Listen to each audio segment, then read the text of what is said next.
Sambahin niyo ang Diyos, bituing nagniningning. Sambahin niyo ang Diyos, dagat, bundok, halaman at hayop. Purihin niyo ang Diyos. Purihin ang Diyos, kayong gawa niya. Umawit ng bagong kanta. Purihin ang Diyos, kayong anghel niya. Hipanin niyo ang trumpeta.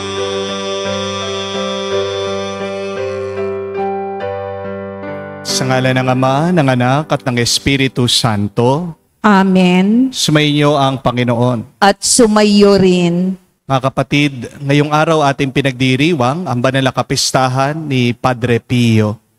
Tayo'y nagpupuri at nagpapasalamat sa Diyos dahil merong isang banal na namamagitan, nagdarasal para sa ating lahat, lalong-lalo na para sa mabilis sa kagalingan ng ating mga kapatid na may sakit at karamdaman.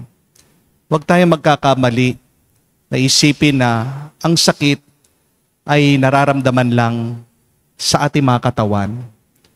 Pero ang sakit ay nangyayari din sa loob ng ating mga puso at sa ating mga kaluluwa. Kapag nalinis ang ating mga puso, kapag naituwid natin ang ating mga kaluluwa, doon lang magkakaroon ng kagalingan at pagpapabuti ang ating ding mga pangangatawan. Kaya naman umpisan natin ang banal na misang ito sa pagpapakumbaba at pagsisisi sa ating mga nagawang kasalanan para makita tayo muli na karapat-dapat makatanggap sa mga banal na misteryo ang banal na katawan at dugo ni Kristo. Hindi lang pagpapalakas sa ating mga katawan, kundi gamot din sa ating mga sakit. Inaamin ko Sa makapangyarihang Diyos at sa inyo mga kapatid, na lubha kong nagkasala sa isip, sa salita, sa gawa, at sa aking pagkukulang. Kaya isinasamo ko sa mahal na Birheng Maria, sa lahat ng mga anghel at mga banal, at sa inyo mga kapatid, na ako'y ipanalangin sa Panginoong ating Diyos. kaawaan tayo na makapangyarihang Diyos, patawarin tayo sa ating mga kasalanan, patnubayan tayo sa buhay na walang hanggan. Amen. Panginoon, kaawaan mo kami. Panginoon, kaawaan mo kami. Kristo, kaawaan mo kami. Kristo, kaawaan mo kami. Panginoon, kaawaan mo kami. Panginoon, kaawaan mo kami. Manalangin tayo. Ama namin makapangyarihan, ikaw lamang ang banal at walang mabuting iiral kundi dahil sa iyo lamang. Pakundangan sa pagdalangin ni San Padre Pio, ipag-utos mong kami mamuhay na di dapat makabawas sa iyong kadakilaan. Sa pamagitan ni Jesucristo kasama ng Espiritu Santo, magpa sa walang hanggan. Amen.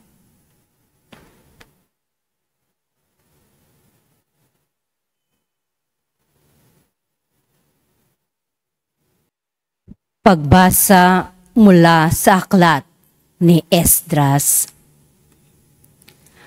Noong mga araw na iyon, sinulatan ni Haring Dario ang mga kagawad ng lalawigan na nasa kabila ng ilog.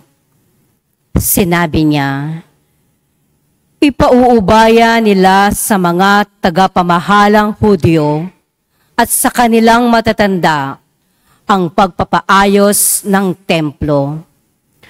Ang magugugol dito ay kukuning lahat sa buwis na malilikom sa lalawigan sa kabila ng ilog. Akong si Dario ang lumagda sa kautosang ito. Ang lahat ng ito'y dapat matupad ng buong buo. Ipinagpatuloy ng mga Hudyo ang muling pagtatayo sa templo at sila'y nagtagumpay tulad ng sinabi ni na Propeta Ageo at Zacarias. Nayari nila ang templo ayon sa sinabi ng Diyos at sa utos ni na Haring Ciro, Dario at Artaherjes. At nayari noong ikatlo ng Adar, ika-6 na taon ng paghahari ni Haring Dario. Nang itinalaga ang templo, di magkamayaw sa tuwa ang mga Israelita, mga saserdote at mga Levitang nakabalik mula sa pagkabihag. Naghandog sila ng 100 toro at 200 tupang lalaki at 400 kordero. Bilang hain naman para sa kasalanan, naghandog sila ng 12 kambing na lalaki, isa sa bawat lipi ng Israel. Pinagpangkat-pangkat nila ang mga saserdote at mga Levita. Sila'y binigyan ng kani-kanilang gawain at araw ng panunungkulan sa templo ayon sa kautusan ni Moises. At nang 14 ng unang buwan, ipinagdiwang ng mga nakabalik mula sa pagkabihag ang Paskwa. Nakapaglinis na noon ang mga Levita, kaya sila ang nagpatay sa korderong Pampaskwa para sa mga nakabalik, sa mga saserdote at sa mga kapwa nila Levita. Ang salita ng Diyos. Salamat sa Diyos.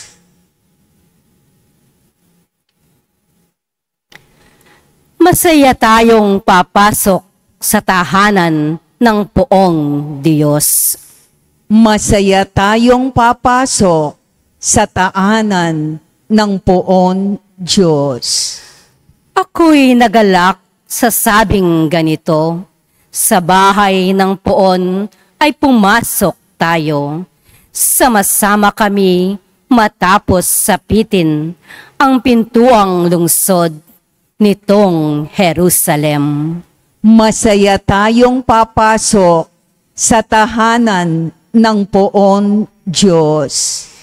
Iyong Jerusalem, kay ganda ng anyo, maganda ang ayos ng muling matayo. Dito umaahon ang lahat ng angkan, lipi ni Israel upang magsambahan. Masaya tayong papasok sa tahanan ng poong Diyos. Ang hangad ang poon ay pasalamatan, pagkat ito'y utos na dapat gampanan. Doon din naroon ang mga hukuman at trono ng haring hahatol sa tanan. Masaya tayong papasok sa tahanan ng poong Diyos.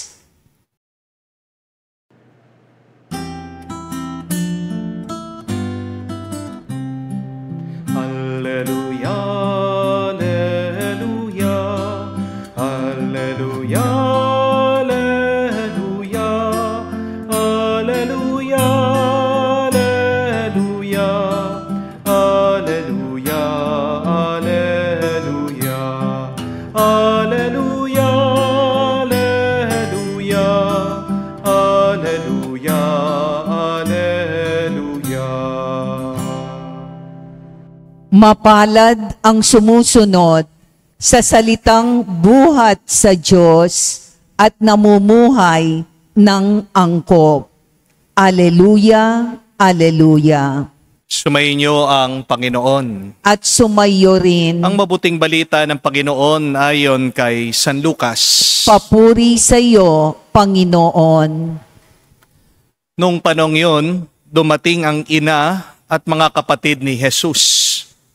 Ngunit hindi sila makalapit dahil sa dami ng tao. May nagsabi sa kanya, nasa labas po ang inyong ina at mga kapatid. Ibig nilang makipagkita sa inyo.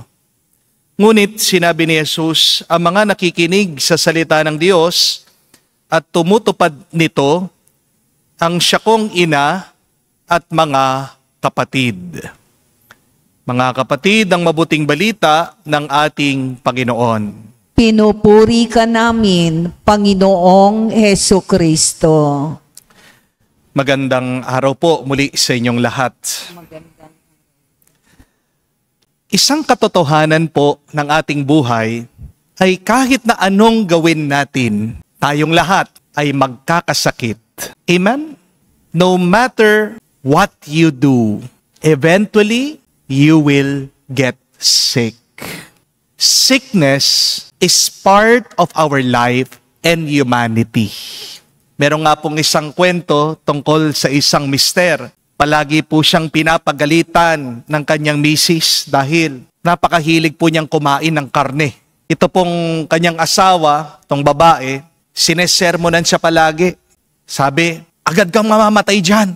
Kumain ka nga ng gulay para po wala na lang pinag-uusapan, para hindi na lang sila nag-aaway, bawat sila'y kakain sa hapagkainan, sa lamesa. Kaya itong mister, naging vegetarian.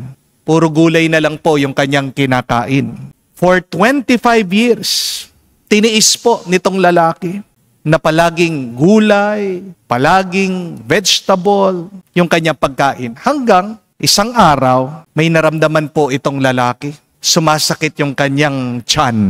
Nagpa-check up po yung lalaki sa doktor at pagkatapos po ng mga test, dumating po ang doktor, alam niyo sabi niya sa kanya, pasensya na po ha, I hate to break you this bad news. May cancer ka. At ilang buwan na lang ang ititira mo, sabi po ng doktor sa kanya. Kainin mo na yung gusto mo. Umuwi daw po itong lalaki. Galit na galit, nanggigigil sa asawa niya. Sabi niya, tignan mo na, kasalanan mo ito.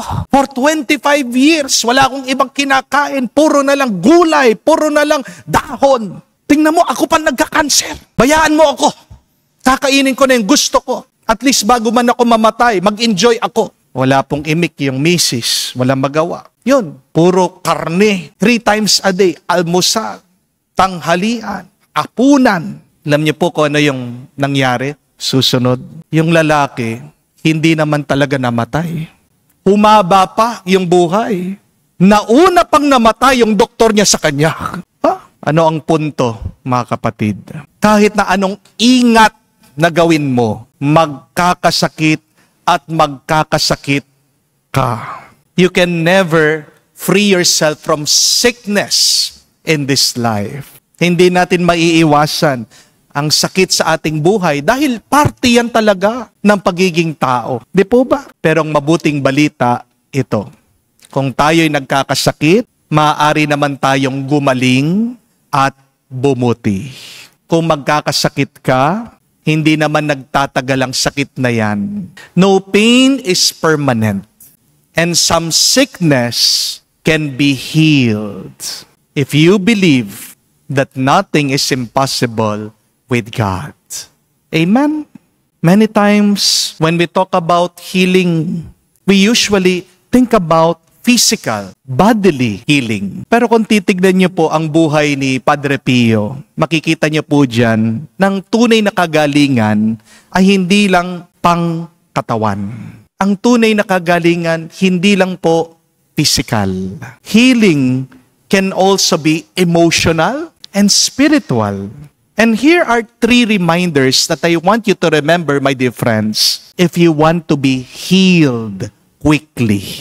Number 1, for physical healing, God is the true doctor. Kilala po si Padre Pio bilang banal na nakatulong, nakakagawa ng himala pagpapagaling sa mga may sakit.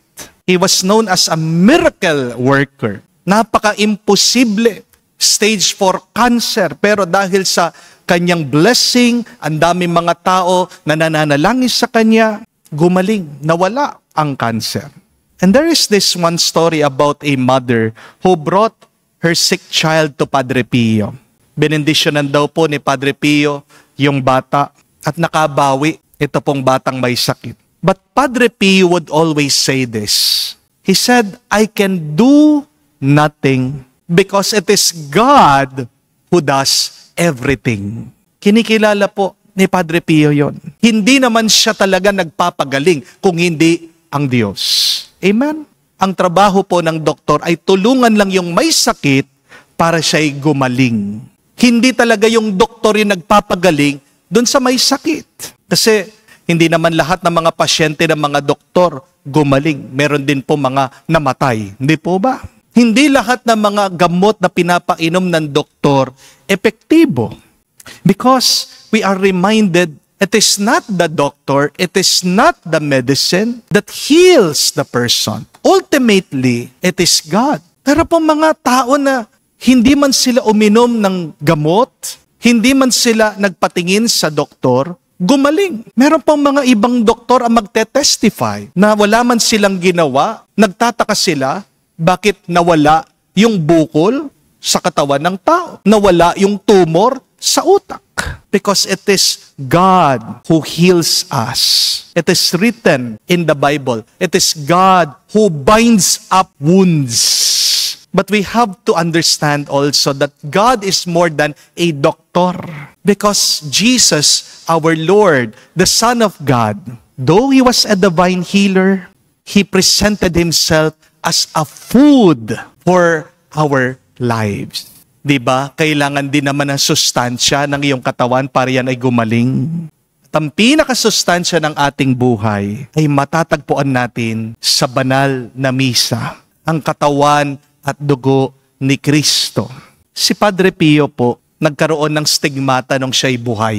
Sa mga hindi po nakakalam sa inyo, ang stigmata, yan po yung mga sugat ni Kristo na kanya natanggap dahil sa kanyang pagpapakasakit sa krus. Lumilitaw po na hindi maintindihan sa katawan ng isang tao. Padre Pio was graced with that wound of Jesus in his hands. Kaya makikita niyo po, balot yung mga kamay ni Padre Pio. At tiniis po ni Padre Pio yung sakit na yon for 50 years. Pero tingnan nyo, isang paalaala po ito, this is a reminder that healing does not always mean that the sickness disappears. Sometimes God allows us to experience this suffering so that we may be united with Jesus on the cross. Yes, physical healing is a gift, but even more important is the healing of our heart, and the salvation of our soul is most essential. Sana po, hindi lang naman yung kagalingan ng ating mga katawan ang ating naisin, kung hindi ang pagpapagaling ng ating mga puso at kaluluwa. Kung hindi ka gumagaling sa iyong sakit, dalawa lang ang ibig sabihin. Tandaan niyo po ito. Una, nililinis ng Diyos ang iyong puso. Pero pangalawa, tinutuwid ng Panginoon ang iyong kaluluwa. Hindi lang ang kagalingan ng ating mga katawan, ang blessing o pagpapala sa buhay. Tandaan niyo po yan. Because one of the greatest blessing that we can receive in this life is that we become more closer to God. But secondly, for emotional healing, confession is the medicine. Nung pumbuhay si Padre Pio, 16 hours daw po siya nakaupo sa confessionaryo. Araw-araw po, walang sawa, nakikinig si Padre Pio, pinapatawad yung mga tao sa kanilang mga kasalanan. Ang tanong, bakit? Bakit hindi nagsawa? Bakit hindi napagod si Padre Pio sa pagpapakumpisal? Kasi alam po ni Padre Pio, isa yang virus na kumalat sa mga tao, isang pandemya na hanggang ngayon nagpapatuloy, ang sakit ng ating mga puso. Maraming mga tao, sugatan ang kanilang puso. Hindi man nakikita ng iyong mata, pero may mabigat silang dinadala. Di po ba? Kaya sabi po ni Padre Pio that prayer is the oxygen of the soul. May recent discovery nga po sila ngayon sa medical field. Di ko po alam kung nabalitaan nyo na ito. Good news. Pwede na pong magamot ang cancer. At ang gamit lang po, liwanag. Ang tawag po nila dito ay phototherapy. At ang pinaka-good news, 99% po, very effective, gumagaling yung mga taong may cancer na walang side effect. Di ba ang ganda po ng balitang yan? Kung iisipin po natin, ang liwanag talaga, gamot sa ating pangangatawan. Kaya nga yung mga bata habang maliit, di ba, nilalabas natin, in-expose natin sa araw, vitamin D, para tumubo yung buto. Yun po pala, isa ding tulong sa ating pangangatawan para gumaling ang ating mga sakit. Pero ang liwanag, hindi lang po gamot sa ating mga katawan. Gamot din ng ating kalooban. Kapag nagdarasal ka at nagkukumpisal ka, kapatid, binubuksan mo ang iyong loob sa liwanag ng Diyos. And it is God's light and truth that gives your mind peace and your heart joy. Baka kaya ikaw ay nalulungkot dahil matagal ka na diyan sa dilim ng iyong pag-aalala. Baka ikaw ay nakatago diyan sa dilim ng iyong galit at hinanakit. Pray so that your mind and heart may be open to God's light, because that light will be your way to receive renewed strength. Kaya kung may sakit ka, kapatid, isang magandang lunas diyan, kumpisal. Kung hindi ka man makalapit sa pare, makapasok sa simbahan, make your private confession. Ginagawa po natin yan palagi sa misa, di po ba? Nag-uumpisa tayo sa banal na misa sa pamamagitan ng pagsisisi. Always ask God to forgive you, because a healthy body starts with a healthy heart free from worries. Amen? Third and last, for spiritual healing, union with Christ is needed. Padre Pio often said, and we have memorized this, pray, hope, and do not worry. Because worry is useless. God is merciful, and God will hear our prayer. Ang kagalingan po nag-uumpisa sa ating pagtitiwala sa Diyos. May isa pong kwento tungkol sa isang sundalo. Hindi daw po naniniwala kay Padre Pio. Nung bumisita daw po ang sundalong ito kay Padre Pio, habang malayo siya, maraming mga tao lumalapit kay Padre Pio, sinigawan daw niya itong banal, itong santo. Kinukutya siya nitong sundalo. Ang sabi sa kanya, show us your wounds! Show us your wounds! Pakita mo yung mga sugat mo kung totoo, sabi po ng sundalo. At sumagot daw po si Padre Pio, pabalik sa kanya, I will show you my wounds if you show yours to me, sabi niya. Palitan tayo.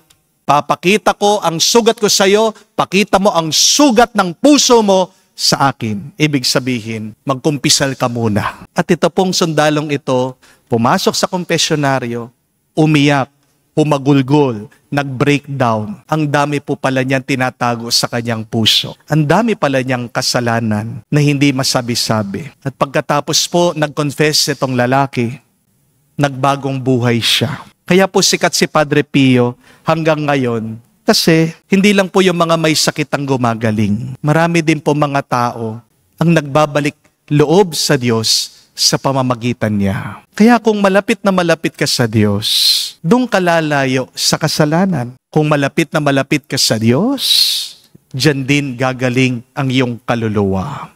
Many who have met Padre Pio receive not just miraculous healings and cures, they also experience being very close to Christ. Nung nga lang pong linggo, pagkatapos ng aking misa, habang nagpapapitsyo na naman ang mga tao dito sa parokya, meron pong isang babae lumapit sa akin at hinawakan ng aking kamay. Sabi, Father, nagpapasalamat po ako sa panalangin niyo. Kasi ngayon, wala na rin po akong cancer. Dati ako'y naka-wheelchair. Nakakatayo na po ako. Sabi po ng doktor ko, wala na akong makitang cancer sa'yo. Huwag ka nang babalik dito.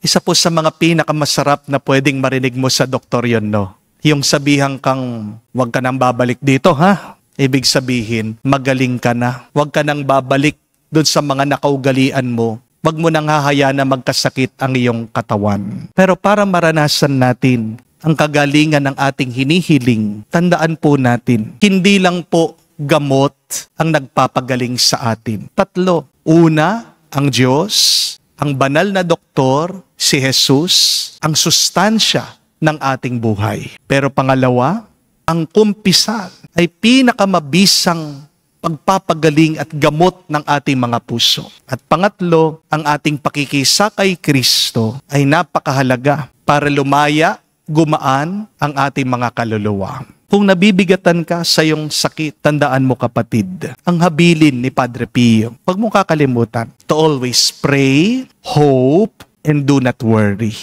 Dahil ang pag-aalala mo, nakakadagdag pa yan sa iyong sakit. Kapag nag-aalala ka, lalo ka lang magdurusa. Di po ba? Prayer gives you the power. Hope gives you the inspiration. Remember, it is always in God that we will find ultimate healing and renewed strength. Kaya sa araw pong ito, sabay-sabay tayong lumapit sa Diyos at ilapit natin ang ating mga kapatid na may sakit. Sabihin natin, Padre Pio, panalangin mo kami. Tulungan mo kami ilapit sa Diyos ang aming buhay, ang aming kagalingan, ngayon at magpakailanman. Amen. Tumayo po tayo. Ang pangaral ni Jesus sa Ebanghelyo at ang kanyang sariling buhay ay ang ating panuntunan sa pagnanais nating malaman ang kalooban ng Diyos. Manalangin tayo sa Diyos, Ama, upang makasunod tayo sa Kanya at maisabuhay ang kanyang pangaral. Ating sabihin, Panginoon, dinggin mo kami. Panginoon, dinggin mo kami. Ang simbahan naway isabuhay ang espiritu ng Ebanghelyo at tuwinang hanapin ang kalooban ng Diyos. Manalangin tayo sa Panginoon. Panginoon, dinggin mo kami. Atin nawang mapalalim ang ating pananampalataya sa pamamagitan ng ating paglilingkod sa mga dukha, may kapansanan at yaong mga kapuspalad. Manalangin tayo sa Panginoon. Panginoon, dinggin mo kami. Tayo naway maging mga tunay na bahagi ng pamilya ng Diyos sa pamamagitan ng pagiging tapat sa kalooban ng Diyos Ama sa langit. Manalangin tayo sa Panginoon. Panginoon, dinggin mo kami. Sa katahimikan po ng ating puso, banggitin natin, sabihin natin sa Diyos ang ating mga personal na pangangailangan. Panginoon, gawin mo kaming karapat-dapat na maging bahagi ng iyong pamilya sa pamagitan ng aming pananampalatayang pinahahayag sa mabubuting gawain. Niining namin ito sa pamagitan ni Kristo, aming Panginoon. Amen.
Manalangin kayo mga kapatid, para ng ating mga paghahain ay kalugdan ng Diyos amang makapangyarihan.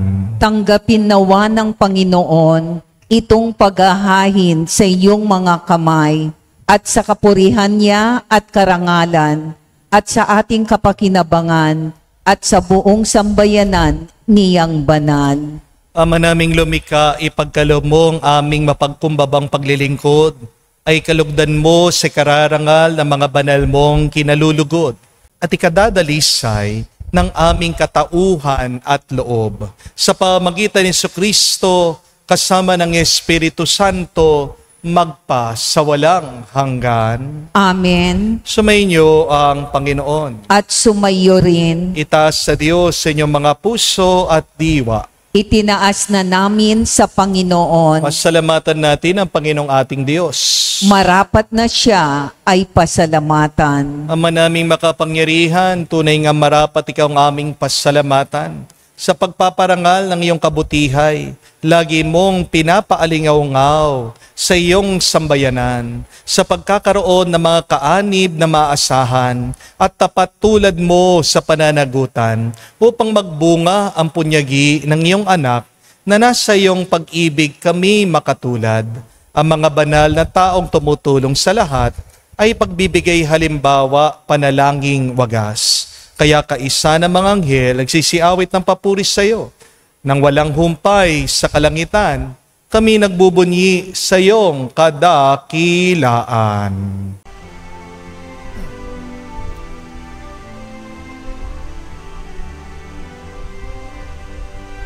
Santo, Santo, Santo, Panginoong Diyos ng mga hukbo, napupuno ang langit at lupa ng kadakilaan mo.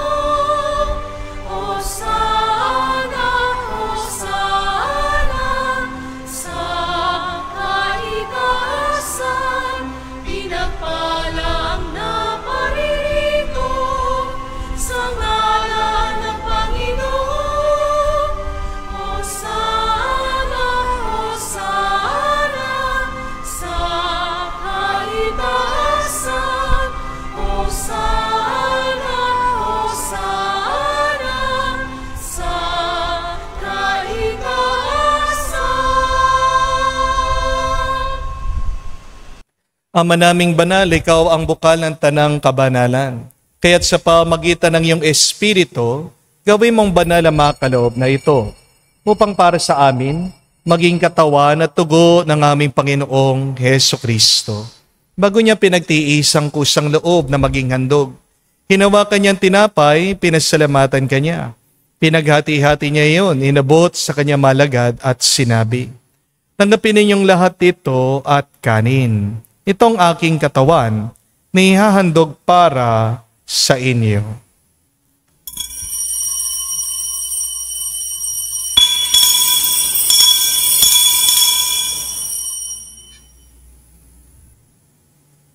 Gayon din naman na matapos ang hapunan, hinawakan niyang kalis. Muli kanyang pinasalamatan. Inabot niyang kalis sa kanya malagad at sinabi, "Tanggapin ninyong lahat ito at inumin. Ito ang kalis ng aking dugo, ng bago at walang hanggan tipan. Ang aking dugo na ibubuhos para sa inyo at para sa lahat, sa pagpapatawad ng mga kasalanan. Gawin ninyo ito sa pag-alaala sa akin."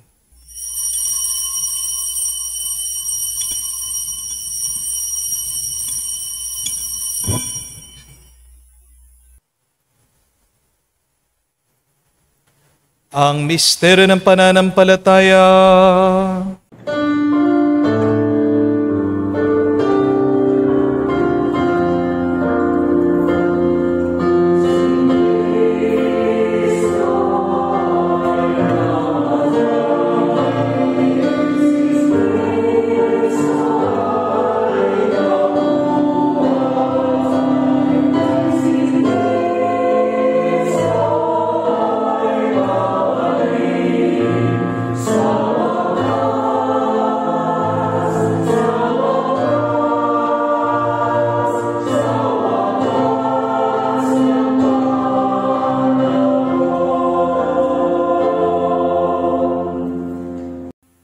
Ama, ginagawa namin ngayon ang pag-alaala sa pagkamatay, muling pagkabuhay ng iyong anak. Kaya tinialay namin sa iyong tinapay nagbibigay buhay at ang kalis na nagkakaloob ng kaligtasan. Kami nagpapasalamat dahil kami yung minarapat na tumayo sa harap mo para maglingkod sa iyo. Sinasamo namin kami magsalo-salo sa katawan at tugon ni Kristo ay mabuklod sa pagkakaisa sa pamamagitan ng Espiritu Santo. Amalingapin mong iyong simbahan, laganap sa buong daigdig. Puspusin mo kami sa pag-ibig. Kaisa ni Leon ang aming Santo Papa, Florentino aming Arsobispo at ng Tanang Kaparian. Alalahanin mo rin ang aming mga kapatid na nahimlay may pag-asang sila'y muling mabubuhay. Gayon din naman lahat ng mga pumanaw. Kawan mo't sila't patuloyin sa iyong kaliwanagan. Kawan mo't pagindapatin kaming lahat, makasalo sa iyong buhay na walang wakas. Kaisa na mahal na Birhen Maria, Ina ng Diyos. Kaisa ni San Jose ang kanyang malwalhating esposo. Kaisa na mga apostol, lahat ng mga banal. Si Padre Pio na namuhay dito sa daigdig nakalugod-lugod sa iyo. May pagdiwang nawa namin ang pagpupuri sa kararangal mo sa pamamagitan ng iyong anak aming Panginoong Hesu Kristo. Sa pamamagitan ni Kristo, kasama niya at sa Kanya, ang lahat ng parangal at papuri ay sa iyo, Diyos Ama, makapangyarihan, kasama ng Espiritu Santo, magpasawalang hanggan. Amen, amen, amen. Sa nakagaling na utos sa turo ni Jesus sa Panginoon natin na Diyos, ipahayag natin ang lakas loob.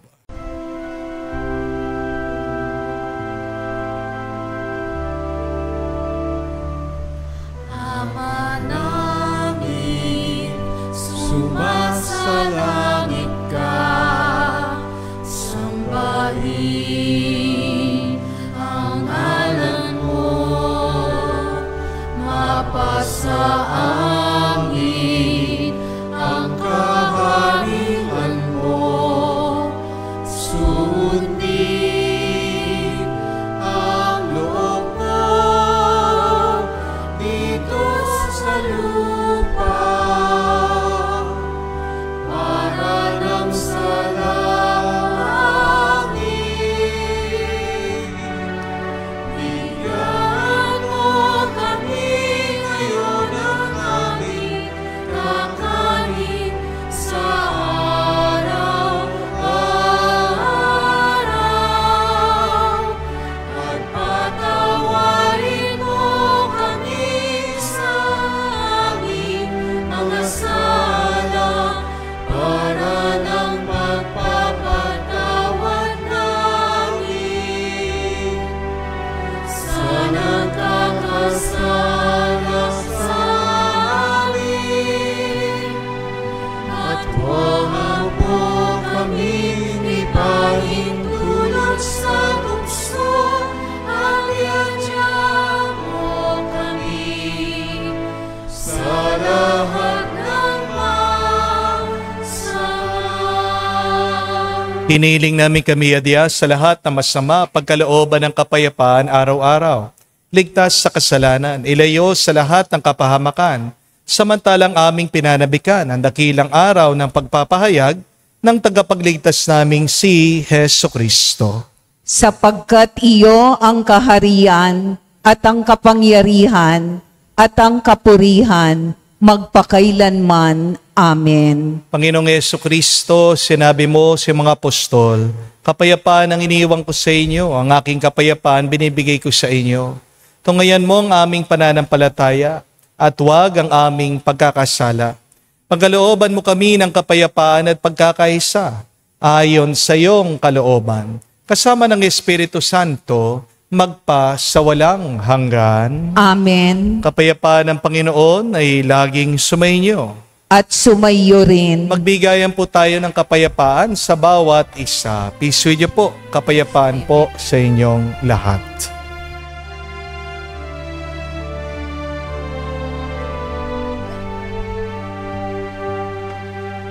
Kordero ng Diyos na nag-aalis ng mga kasalanan ng sanlibutan,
Mga kapatid, naririto ang ating Panginoong Jesucristo, ang Kordero ng Diyos. Siya nag-aalis sa mga kasalanan ng sanlibutan. Mapalad tayong lumalapit sa piging ng Kordero. Panginoon, hindi ako karapat-dapat na magpatuloy sa iyo, ngunit sa isang salita mo lamang ay gagaling na ako.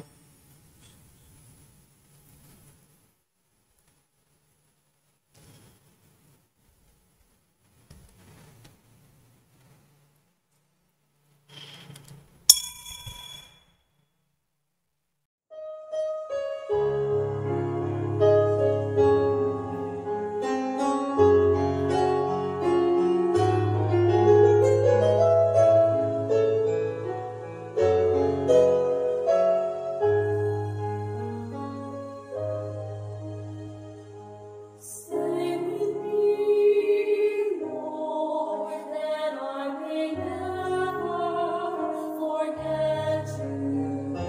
Stay with me, Lord, because I need. Stay with me, Lord, for you are my life. Stay with me, Lord, for you are my life. Oh, I need you, Lord Jesus, in this night of exile. Stay with me, Lord Jesus, in the breaking of the breath of darkness, disperses all darkness. The force that sustains me, the unique joy of my heart. Manalangin tayo. Ama namin mapagmahal, sa pagsilang sa langit ni Padre Pio, kami mga nakinabang ay dumadalangin, magkamit ng di magmaliw na kabutihan. Ngayon pa man ay minagandang loob mong ibigay sa pamagitan ni Jesucristo kasama ng Espiritu Santo, magpasawalang hanggan. Amen. Inanyayahan ko po kayong lahat na ilagay ang inyong kanang kamay sa inyong mga dibdib at sabay-sabay natin dasalin ngayon and the miraculous prayer of Padre Pio for the healing of our sick brothers and sisters. Heavenly Father, I thank you for loving me. I thank you for sending your Son, our Lord Jesus Christ, to the world to save and to set us free. We trust in your power and grace that sustain and restore us. Loving Father, touch us now with your healing hands, for we believe that your will is for us to be well in mind, body, soul, and spirit. Cover us with the most precious blood of your Son, our Lord Jesus Christ, from the top of our head to the soles of our feet. Cast out anything that should not be in us. Root out any unhealthy and abnormal cells. Open any blocked arteries or veins, and rebuild and replenish any damaged areas. Remove all inflammation, cleanse any infection by the power of Jesus' precious blood. Let the fire of your healing love pass through our entire body to heal and to make new any diseased areas, so that our body will function the way you created it to function. Touch also our mind and our emotion, even the deepest recesses of our heart. Saturate our entire being with your presence, love, joy, and peace, and draw us ever closer to you every moment of our life. And Father, fill us with your Holy Spirit and empower us to do your works, so that our life will bring glory and honor to your holy name. We ask this in the name of Jesus Christ, our Lord.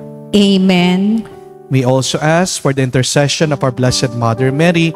Hail Mary, full of grace, the Lord is with you. Blessed are you among women, and blessed is the fruit of your womb, Jesus. Holy Mary, Mother of God, pray for us sinners, now and at the hour of our death. Amen. Glory be to the Father, to the Son, to the Holy Spirit. As it was in the beginning, is now, and ever shall be, world without end. Amen. Padre Pio of Petralcina, Pray for us. Muli po mga kapatid, para sa mga humihiling po ng mabilis sa kagalingan, tandaan nyo, ang kagalingan ay hindi lang pang pisikal o pangangatawan. Kailangan din gumaling ng inyong mga puso, gumaling ang inyong mga kaluluwa para matanggap nyo pagpapabuti at kaginhawahan na galing sa Diyos. For physical healing, you need God to become your doctor. You need Jesus as the sustenance of your body. Please, go to Mass. Magsimba po kayo. No? But secondly, for emotional healing, you must go to confession. Pray after confession. Lang po kayong magdasal, pero magkumpisal kayo. Dahil sa pagkukumpisal at sa ating pagdarasal, diyan natin binubuksan ang ating kalooban. Ano man yung tinatago mo, matagal na nasa dilim, yan po ay nasisira. Ano man ang nasa dilim, diyan po tumutubo yung bakterya. Di po ba? Pag binuksan mo ang iyong sarili sa Diyos, natatanggap mo yung kanyang liwanag. At isang tulong yan ang pagpapagaling ng iyong puso. But third and last, for spiritual healing, you must be close to Jesus. Dahil pag hindi ka malapit sa Diyos, mas malapit ka sa kasalanan. At habang ikaw ay nabubuhay sa kasalanan, hindi ka gagaling. Hindi bubuti ang iyong nararamdaman.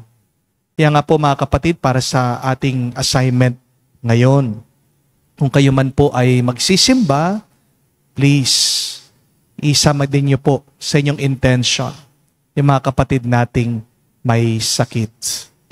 Pray that they would not only be physically healed, but emotionally and spiritually healed. Pray for them through the intercession of Padre Pio, and repeat those beautiful words of Padre Pio today, that you should pray, hope, and do not worry.